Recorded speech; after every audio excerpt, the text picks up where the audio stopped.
Assalamualaikum warahmatullahi wabarakatuh. Ikhwan fil Islam, kaum muslimin dimanapun berada, terutama para jamaah Majelis Taklim Al-Islam. Ini adalah gedung Majelis Taklim Al-Islam.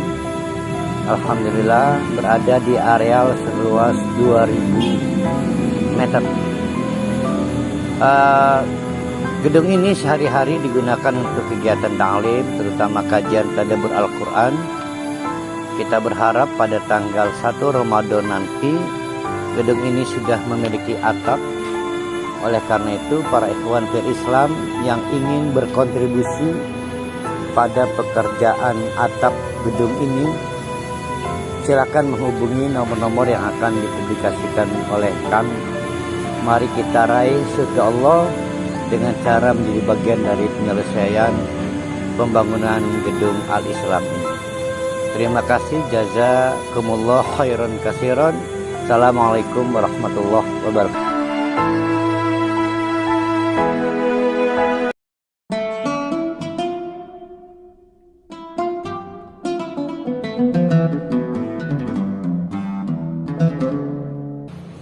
Ya qaumi, hei kaumku, jangan punya pikiran saya modus mencari harta. La as'alukum, karena saya tidak pamrih kepada kalian alaihi, terhadap apapun yang saya lakukan dalam berdakwah, ajrun, hanya untuk sekedar mencari upah. Ya. Nah, ini di framing oleh tokoh-tokoh yang khawatir dengan sepak terjang Nabi Hud. Kayak Nabi Hud ini cari kekayaan. Di framing sehingga dijawab kontan oleh Nabi Hud, jangan salah paham, tidak benar saya mencari kekayaan, mencari kedudukan. In ajriya, karena upah yang dijanjikan untukku itu illa alal ladzi fatarani, saya bebankan ala, illa ala, saya bebankan alladzi, kepada zat yang fatarani, yang menciptakan saya pada mula-mulanya, yaitu Allah. Sedangkan yang dianggap Tuhan oleh kaum Ad itu tidak punya jasa fatarun, tidak punya. Ya. Yang menciptakan manusia dari sebelum ada siapa? Kan Allah. Dari sebelum ada ibu dan ayah itu berhubungan biologis. Kalau sekarang mah bisa aja berdebat, iki gara-gara ada ibu punya sperma besar telur. Nah, yang menciptakan sebelum ada abah ibu, mama papa, berarti kan Nabi Adam dari tanah. Nah, kan Allah. Nah, itu namanya fataroni. Nah, sedangkan selain itu tidak punya kemampuan. Mau patung, orang suci atau orang meninggal yang dianggap suci atau dikeramatkan. Afala takilun, coba kalian pikirkan itu. Yang kamu sebut dengan Tuhan itu punya kemampuan fatorul. Nah, saya hanya minta janji upah dari zat Allah yang fator. Yang lain enggak punya, hanya opini doang. Katanya, wah ini bisa mempengaruhi karena dia punya kekuatan menggerakkan angin, mendatangkan hujan. Ada patung, ada macam-macam. Dinasihati lagi oleh Nabi Hud, wa ya qaumi, hai kaumku, udahlah diakhiri. Di akhir itu praktek kamu bilang atas nama adat, tradisi, stabilitas kehidupan demi masa depan. Udah itu keliru, istaghfiru, udahlah minta ampun pada Allah. Siapa yang masih ingat, kita pernah bertemu ayat yang mengumpulkan dalam satu ayat ada istaghfiru wa atubu. Jadi berkumpul dalam satu ayat ada istighfar, ada taubat. Nah, karena istighfar sendiri pengakuan merasa bersalah bahwa yang saya lakukan salah. Deklarasi saya butuh diampuni, berarti menyatakan diri bersalah. Maka kata Nabi Hud, wa ya qaumi, hei kaumku, dalih apapun mau atas nama tradisi, ini adalah wasiat dari orang tua, istaghfiru, udah sih kamu merasa salah aja sih, jangan merasa benar ya. Udah minta ampun pada Allah. Nggak ada argumentasinya. Istaghfiru. Kepada siapa? Rabbakum, kepada zat yang betul-betul eksis memelihara kalian. Nah, ketemu lagi tuh. Summa tubu ilaihi. Ketemu lagi.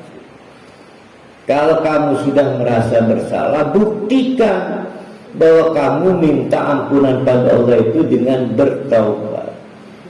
Buktikan. Tinggalkan itu praktek-praktek kemusyrikan. Kalau memang masih ada bekas-bekas patungnya, hancurkan itu patungnya. Kalau bentuknya foto lukisan yang disembah, foto-foto orang yang kita keramatkan, robek bakar itu ya, dengan dalih apapun. Sunnatubu ilaihi. Setelah menyatakan diri, ya saya akui konyol saya menyembah selain Allah itu konyol. Buktikan dengan bertaubat. Tubu ilaihi. Yursilis sama alaikum midror. Nah ini ayat berapa kita ini? 52 ini sering dipahami dan ini rada kurang enak. Karena diiming-imingi kalau kita tobat dikasih upah kebaikan dunia. Kamu mau nih mesakat dari surga, kamu asale akeh utang ya berkurang dan hilang hutangnya. Kalau biasanya banyak penyakit tak berkesudahan, maka penyakit itu seiring waktu berkurang kalau bertobat. Nah ini ayatnya. Kata Allah, istighfar, nyatakan bersalah melalui Nabi Hud ya. Nabi Hud memberi nasihat kepada umatnya. Udah sih ngaku salah. Habis itu taubat, hancurkan itu instrumen alat-alat bantu timbulnya kemusyrikan. Itu bukti taubat kamu. Maka yursilis gitu kan ya tulisannya. Nah, sekarang masih kelihatan pakai kacamata. Itu asalnya mah yursil as-sama. Karena diwasol maka hurrikat bil kasroti. Maka harokat sukun pada lam tanya kan yursil. Maka kalau mau diwasol dengan cara dihidupkan, diberi harokat kasroh menjadi yursilis sama. Kata Nabi Hud ngiming-imingi kaum Ad, kalau kamu membuktikan kesadaran bersalah dengan bertobat, yursilis sama amidror. Lagi baca klik ini. lama hujan gak turun di tengah sistem produksi terhambat oleh hujan yang belum juga turun. Maka tobat. Nanti kalau kamu tobat hujan turun. Yursilis sama'a midrara. Nanti dikirim hujan. Tentu terserah problemnya apa. Apa problemnya? Lagi sakit-sakitan. Ayo tobat. Nanti dikasih kesembuhan oleh Allah. Problemnya apa lagi? Cekcok suami istri. Makanya dia tobat ya. Tobat. Nanti Allah menurunkan as-sakinah dalam rumah tangga. Ceritanya begitu pelajaran Nabi Hud kepada kaum Ad. Kita mah bukan kaum Ad lah, nggak begitu. Tapi ajarannya masih berlaku sampai sekarang. Pengen diberlakukan para khalid. Yursilis sama alaikum midraran, bahkan wa yazidkum quwwatan ila quwwatikum. Bahkan karena sistem produksi berjalan, produksi pangan, kebutuhan nutrisi kembali normal. Sudah sebelumnya fisiknya gede-gede, tinggi-tinggi, kekar-kekar. Karena normal sistem produksi pangannya, maka wa yazidkum quwwatan ila quwwatikum. Kalian nanti secara fisik bertambah kuat lagi, bertambah kuat lagi.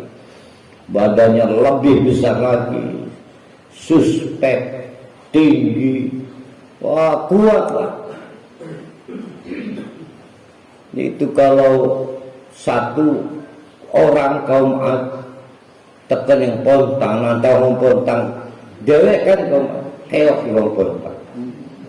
Orang kuat-kuat, lawan kayak para Khalidul Matu. Sekali kepet di sementara. Ya ini diceritakan begitu. Kebayang tidak para Khalid dapat tugas tolong ceramah di kaum Ad ngepet. Karena memang perasaan superioritas masyarakatnya tinggi. Belagu merasa lebih kuat, lebih sombong. Nah, kasihan Nabi Hud ditugaskan di tengah-tengah masyarakat dengan tipikal merasa superior. Fisiknya aja udah kelihatan. Nah, mereka merasa kesal karena paceklik lama. Diambil momentum oleh Nabi Hud, garangga tobat supaya Allah kembali mengucurkan air hujan. Nanti produksi jalan, fisik kamu nanti lebih kuat lagi sehingga suku lain, desa lain, daerah lain, masyarakat dari daerah lain kembali menghormati kamu.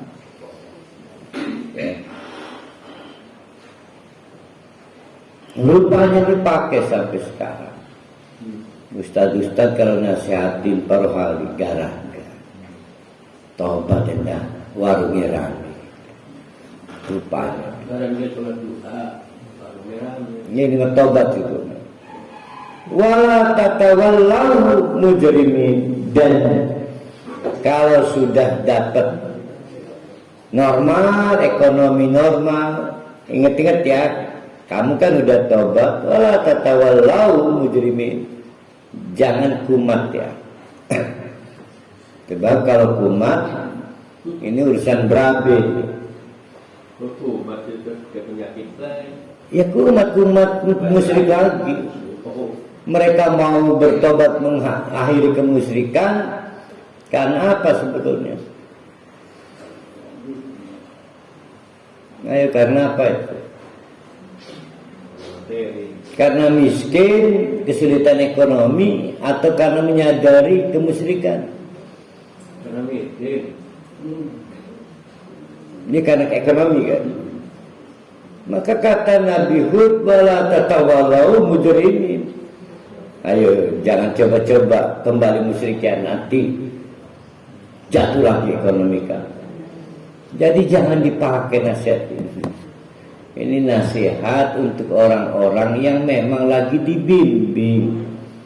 Ya, dibimbinglah para halim, nasihat begini nggak pantas kan.